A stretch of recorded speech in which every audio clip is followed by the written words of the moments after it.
बहुत ही पुराने समय की बात है। एक बहुत ही सिद्ध और बुजुर्ग ऋषि थे जो वनवास में रहकर जीवन के महत्वपूर्ण सीखें सीख रहे थे। एक दिन ऋषि को जंगल में 2 बच्चे मिले जिनका नाम अरुण और मुन्नी था। ऋषि ने बच्चों को देखकर मुस्कुराया और कहा, तुम यहाँ कैसे आए हो? बच्चा उत्साहित होकर बोला, हम अपने गांव से भाग निकले हैं।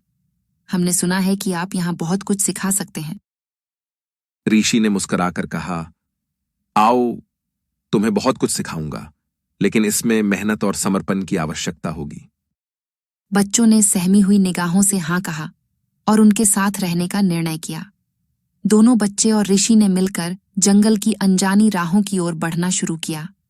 सफलता के पथ पर ऋषि ने बच्चों को विभिन्न जानवरों, पेड़ पौधों और प्राकृतिक सौंदर्यों के बारे में सिखाया।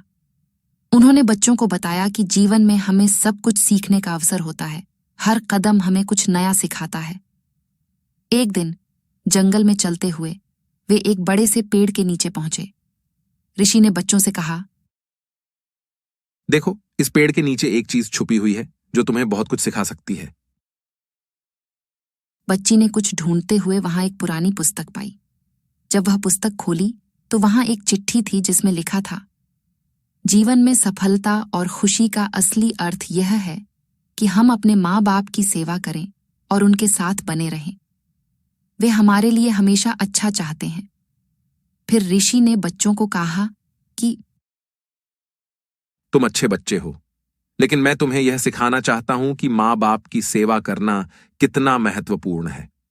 तुम्हें अपने घर वापस जाकर अपने माँ बाप की सेवा करनी चाहिए और उनकी बातें माननी चाहिए।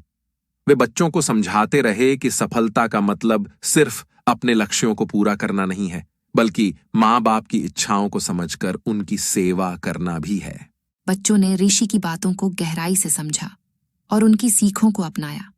वे वनवास से बाहर निकलकर अपने गांव की ओर बढ़ते हुए खुश और संतुष्ट थे। इस कहानी से हमें यह सीखने को मिलता है कि माँ बाप की सेवा करना और उनकी इच्छाओं को समझना हमारे जीवन को सच्चे संगीत से भर देता है और हमें सच्ची खुशी प्रदान करता है। इसके साथ ही हमें यह भी याद रखना चाहिए कि हमेशा सही समय पर सही काम करना हमारे जीवन को संतुलित बनाए रखता है